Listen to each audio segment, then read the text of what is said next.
So, welcome to Squad TV. What's up with you? We got Teflon. Dundada. So, first off, welcome home, man. I Been appreciate missing you out here in the Baton Rouge streets, man. I appreciate it, bro. It's good to be home too, man. Good. So we're gonna start fresh, for the Squad TV listeners that just learning who you are. Let's start from the beginning, man. Where you from? And what was your upbringing like? I'm from Baton Rouge, Louisiana. I grew up in Fairfield. And just the regular Fairfield street nigga shit, Okay. regular street nigga. So speaking of the streets, so were you like in the streets before the music, or did music come first? Yeah, I was in the streets before the music. We started doing music to get out the street. Right. So was there like a specific moment, like a situation that pushed you towards music, or? My stepfather, he's an engineer. He make beats, and he had like a studio in the back of the house. I used to go back there and watch him and his homeboys do their thing. So that inspired me to rap. My biological father could sing, play the piano. Like he was the truth. Rest in peace. Yeah, my biological father. So it's in me. It's in my bloodline. It's in me.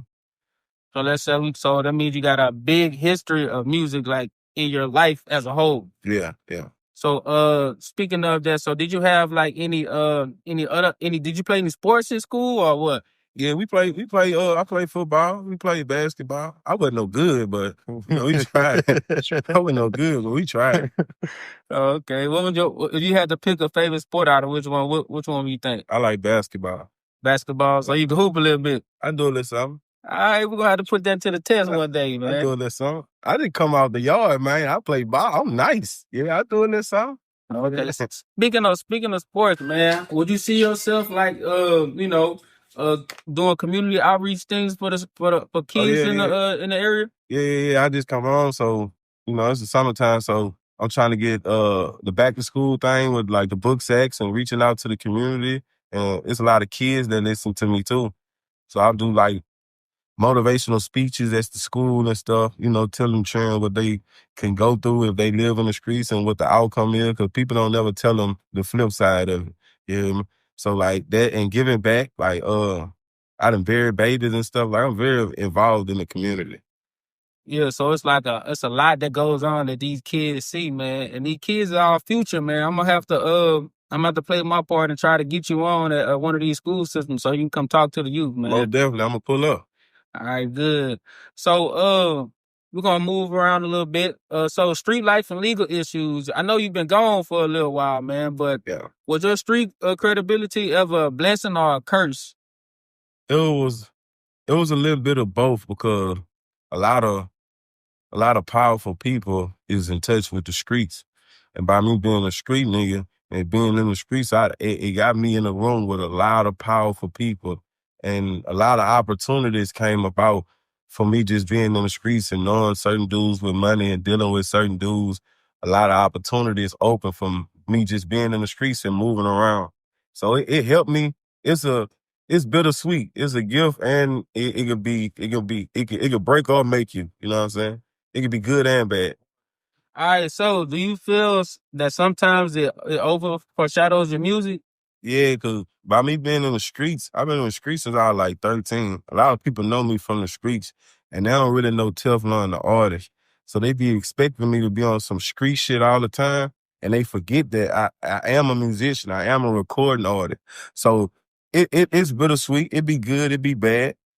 Yeah, I can understand that too, man. It's a lot of things that when you're doing a certain thing, they always see you as that one Yeah, they person. think you're a one-trick pony. You know what I mean? They don't wanna see you succeed, but because they always think that you're gonna fall back doing the same thing that you've been doing. Exactly. All right, we're gonna switch it up a little bit. So when did you first realize that music can really change your life?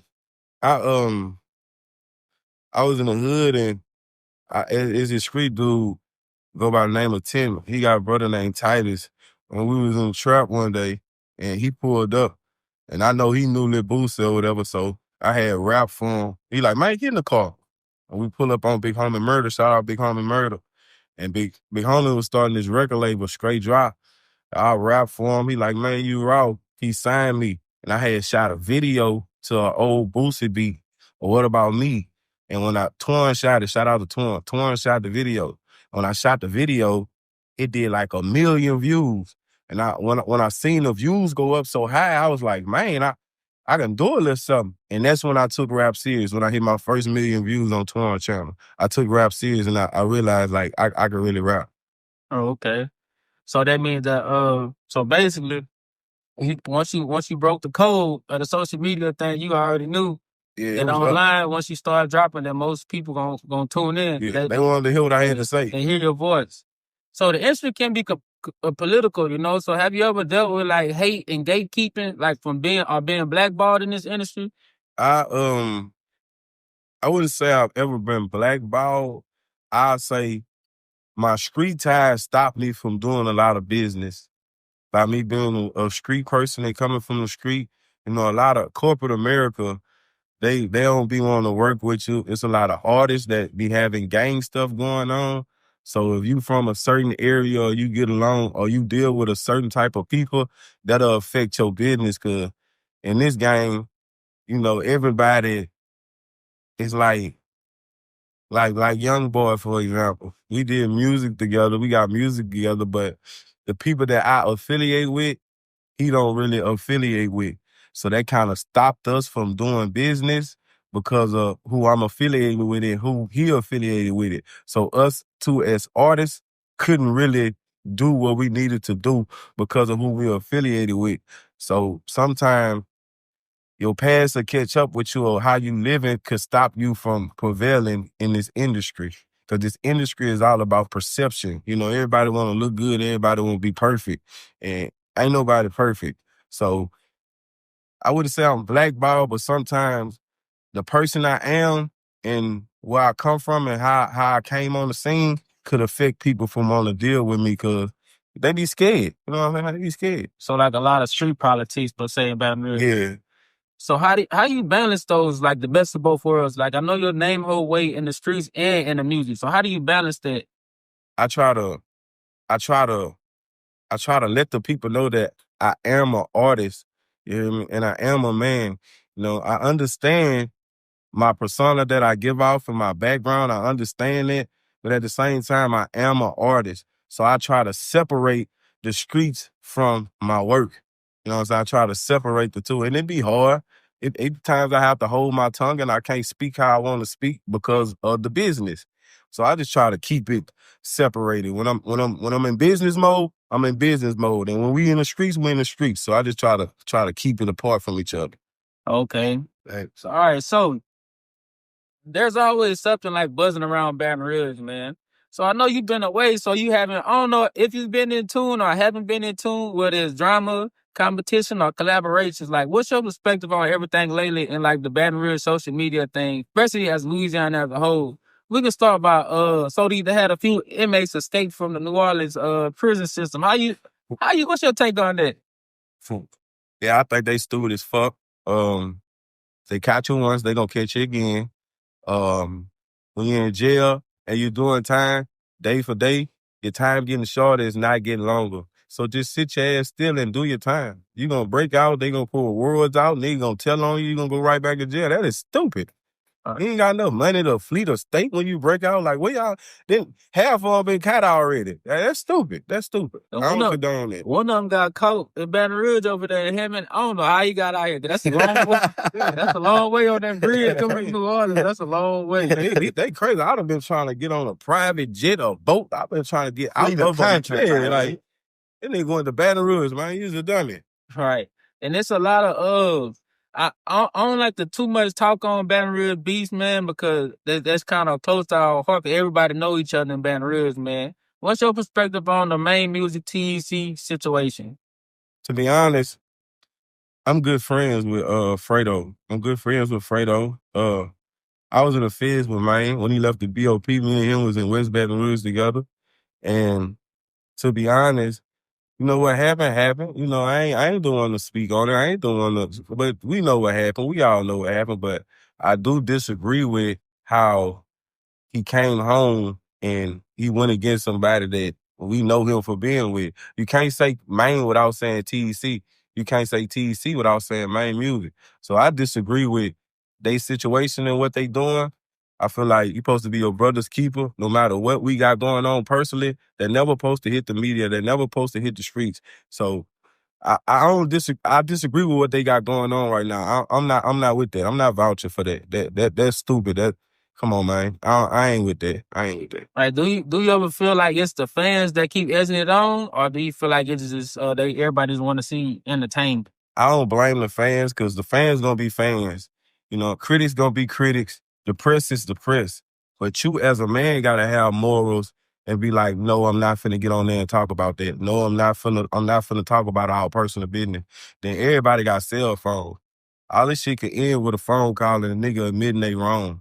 But nigga let the internet run them. Nigga be so pressed for fame and views that they'll say anything and go against the people they supposed to fuck with the most. All right, right. So by that being said, we're gonna leave that to the side because that's really not our business, but that's just something that everybody Yeah, wants yeah. wants to Man, hear about. So we're gonna move on. So have you if you could talk to your younger self, what advice would you give yourself from back if it was 10 years, even 20 years ago when you was a little kid? I what I would tell my younger self, I would have told my younger self, save that money. And I blew a lot of money. We was young, dumb, buying a lot of stuff, and you know what I'm saying. I just wish I would have saved that money. I don't regret nothing I did. I lived a lifestyle that was amazing, celebrities, bottles, models, but I just wish I would have saved that money and invested in real estate or something that'll create me a revenue.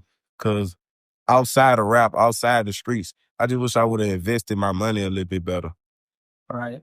And I see on Instagram, man, everybody been missing you on the internet because every time you say something, it have all kind of fans that were going crazy, man. Have you ever thought about doing comedy soon or what? No, I was a class clown. I was a class clown. We Jones and we joke. Like we coming up, we sit in the crack house and jokes off the junkies and play. I always had a good sense of humor, but I ain't never thought about doing no comedian. I ain't never thought being no comedian and then I ain't never thought about it. Man, I think you should use that platform, get them coins, man. Yeah, I'm about to say if it's a Get them sense of coins. revenue, yeah, I try Get it. them Yeah, coins, man. it's a sense of revenue, I try it. Like I'm open to whatever. I No, try it. it's a lot of ways on social media. Then they got TikTok now, man. It's like a snap of a finger. You can go blow up on Overnight. TikTok. Yeah, man. Yeah.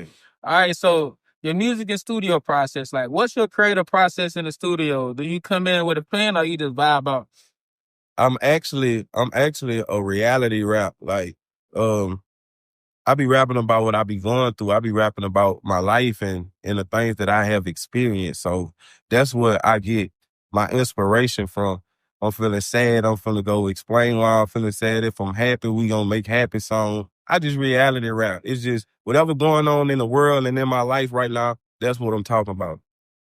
All right, so what features or collaborations are in the works, or who would you want to work with soon in the future? I well, I just come from federal penitentiary, so me and Fredo is good friends. We were supposed to work together, but I can't talk to him. I can't contact him because of legal issues that I got going on. But I'm eventually we gonna work together. Kevin Gates, me and him are real cool. We done spoke multiple times. And shout out to ESTG. He gave me a shout out in that song Water Zips. Uh, my favorite rapper, Pee Wee Longway though. I want to work with Pee Wee Longway Shout out long way. and a lot of local rappers. Shout out Draco Street. You know what I'm saying? Shout out female rapper. A lot of local rappers I want to brush shoulders with and do business with. Just, people that I feel like is in my category on my level. Right. Man, we bouncing around a little bit, man, but cause I gotta speak on this situation, man. What's your take on this T app, man? It been around for a long time, but Baton Rouge just got control of the T app, man. I think that it's kind of petty, man. Yeah, I was on it. I was on it. my brother Duke, Teflon Duke, he was on it. I feel like that's some bitter baby mama shit. I feel like that's some bitter baby mama shit. Nigga talking about what people doing behind closed doors. I don't condone it, but you know what I'm saying? it's a way for people to stay relevant. So if you posting me and I got buku people talking about me or what I done did, all publicity is good publicity. Just talk, keep talking. I'm not tripping. Yeah, man. Somebody said they about to make a mail app, but man, I just think it's all petty, man. Cause they probably have people on there that you never met in your life. You just Yeah, it's random just, stuff. you know Yeah, what I'm saying? yeah. Cause Ain't that's nothing but your crazy, fans on man. there anyway. I feel like everybody on there posting shit, y'all fan. So do y'all thing. Hey, so how you feel about Donald Trump pardoning NBA YoungBoy? I feel like that was a politician being a politician. You know, young boy has a huge following, and Donald Trump is like the black sheep of America right now. So I feel like he poured young boy just to get the young world to be like, man, you know, I fuck with Trump. Trump poured young boy. I fuck with Trump. I feel like that's a politician move. I feel Yeah, like controlling the minds of the masses. You know, that's how I feel about it's it. a fan base thing. Cause he Yeah. know he got a large fan base right now, and the people was in his ears. And guess what But everybody talking about right now? Donald Trump, pardon young boy, Donald Trump. So I feel like it's a politician move. yeah, but I think that by this, I think that shine the lights on Baton Rouge a little even like more Yeah. by him being a fellow artist from Baton Rouge. Yeah. Oh Lord, what's that? We got birds. We got them birds in here. Oh, it scared me for a second. Them birds bring that bag. He got the birds in here. All right, so all right, so we got so what you think about, man? I don't know if you heard it yet about this Kodak Black situation with this freestyle he did. He had a freestyle he did, mic drop freestyle, and he said, "Young nigga on that H." The only H I know of is the drug H. Yeah. So I'm trying to figure out what's going on with this situation. How do you feel about him being a mainstream artist that a lot of people look up to, and he mentions that in the song? Like, you gotta think about the kids. Like, I don't understand it. Yeah, it's see when you got money like they got money, you know, a lot of celebrities have drug problems and they do a lot of drugs to cope with not being normal. You know what I'm saying? And right now it's a fentanyl and a heroin epidemic. And I think he's an honest man and he's just telling the truth. Yeah, I think he's just telling the truth. He might have a drug problem, I don't know, but I think he's just being honest and speaking his truth, you know. So shout out to Kodak, but you know, I don't condone in using drugs, using heroin, and then I got indicted for that. You know, I don't live like that no more. But I think he just being honest, and because if he didn't say it and we found out that he was on H, they were gonna try to expose him. So I think he just capitalized it off and like, man, I'll tell him myself before I let y'all tell him. So, you know, shout out to Kodak, man. I hope he shake back. Yeah, man. I hope he get through whatever that hump is. We He got, gotta man. take them birds out of here. They fucking with me. They fucking with me. You gotta put them on the back porch or something.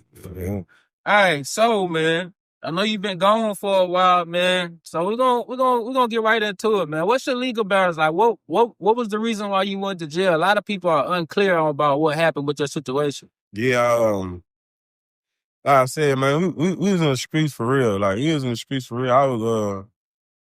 I was selling heroin, fentanyl, you know what I'm saying? We hustling for real, and I had got indicted. I had got indicted by the state first, but I beat the state indictment, and the feds came re-indicted me.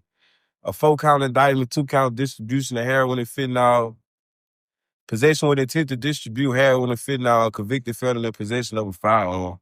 I said I was hustling, I was selling drugs, I was in the streets, and a nigga wore a wire on me for 2 months. You know what I'm saying? Nigga wore a wire on me for 2 months. Nigga told on me and introduced me to a police. And I started serving the undercover. I was serving the police for a few months and they know. And, you know, they set me up at the corner store. They ran down on me, kicked my spine. You know what I'm saying? I got indicted and I went to jail. 1-man indictment, paperwork check out, never told, never fold. You know what I'm saying? I ended up copping out and pleading guilty to 2 counts of distribution of heroin and fentanyl. But I ain't have a real major criminal history. I'd have been to jail, but I ain't never really been in no big trouble like that. So the PSI came back short. You know what I'm saying? Nigga ended up doing like 3, coming home on 3 years federal paper. So, you know what I'm saying? Just being in the streets, doing street shit, and, you know, eventually, you know what I'm saying? If you really doing that, you gonna go to jail. You gonna go to jail, so yeah, that's just what it is. All right, man. I'm glad you made it out the situation, man. Yeah, I'm doing a lot. I'm doing a lot. Yeah, man. Because there's a lot of things that's dealing with that some people don't get past. But I'm glad you made it, man. Yeah. So what? So did they stop? Do you have like restrictions now? Yeah, like that's why we doing the interview in this house right now. I can't go nowhere. You hear me? Like I said, I can't be in contact with Fredo, and that's a good friend of mine. I'm on 3 years federal parole. I got to piss in cups. I gotta see my PO. I gotta maintain the job. I ain't had a job in so long. You know what I'm saying? There's a lot of stuff I gotta do. I'm a rapper. I can't really travel. You know what I'm saying? It's just a lot with that, but you know what I'm saying? It's life for chose. I gotta play it how it goes. You understand me? All right. So, man. Yeah. Like, see, it's so real. That's my PO right there. And we ought to cut. You ought to cut for 1 second, and we gonna pick it back up when I finish. Get cut for 1 second. How you know? I was in the middle of an interview. Oh. Hey y'all. How you doing? Good. How you How are doing? y'all? We fine.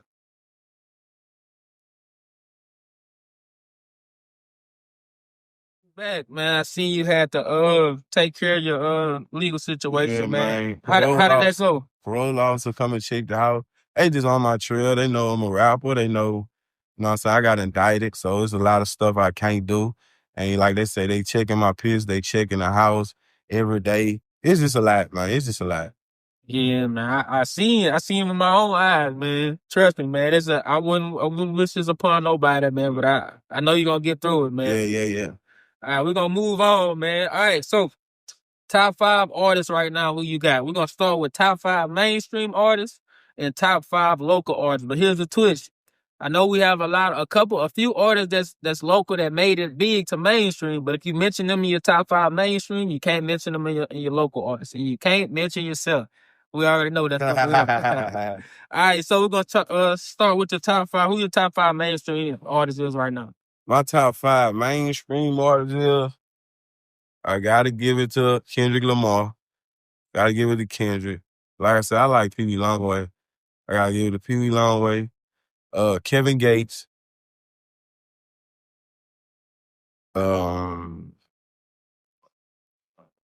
What's the dude who sing the country song? Shabuzi? Shabuzi. I like Shabuzi a lot. And as far as a female, I shout out Carly B. I like Carly B. Cardi B? Yeah. Okay, that's a solid 5, man. But with that mainstream, how you feel about that Kendrick Lamar Drake thing? You play with fire, you get burned. True. You play with fire, you get burned. All right, man. All right, moving on. Top 5 local artists. Who you got? You can go all over Louisiana, or you can just keep it Baton Rouge, man. Local, I like Draco Street. You hear me? I like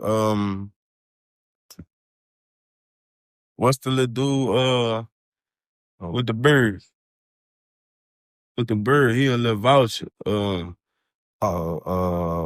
What's the dude name? Vay? Vay. I like Vay. Okay, that's a good too. I like True Bleeder. When TCB gets to the local. Hey, you didn't mention the mainstream, so I guess you can put them in there. I like TC. I like TC, and you know, Fredo Bang, man. Bang, man. That's a good 10, man. Bang, man. I could put that 10 up with a it'll be a good fight with another 10, man. Yeah. All right, man. We're reaching the end of this interview. Do you have any shout outs or what's more to come from Tep? I got a mixtape for the drop, U.S. Marshal Volume 1. Y'all be on the lookout for that. I want to give a shout out to all my homies I was Joseph with in the Fed. Shout out Blacktop, Casey Wright. Shout out Baby G, Gerald DeLong. Shout out Bankroll Mo, Muhammad Sharifi, Free Michael Nelson. You know what I'm saying? All the niggas I was in the can with, man. Freedom Boy, man. Freedom Boy.